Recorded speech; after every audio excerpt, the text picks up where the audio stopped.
अस्सलाम वालेकुम नाजरीन, आप देख रहे हैं सूबाई रंग न्यूज़ और इंटरटेनमेंट चैनल और मैं हूं मोमना शहबाज। सबसे पहले नजर डालते हैं आज की आम खबरों पर। खबर शामिल करते हैं रावलपिंडी डिवीजन से।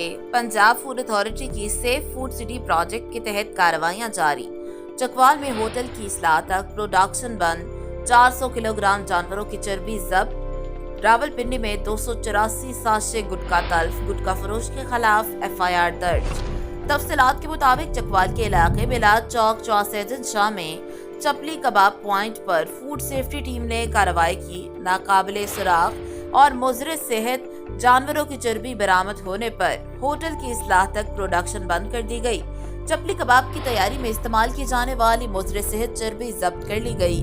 इसी तरह रावलपिंडी गंज मंडी पुलिस स्टेशन के करीब जनरल स्टोर पर कार्रवाई के दौरान भारी मिकदार में गुटखा बरामद करके तल्फ कर दिया गया।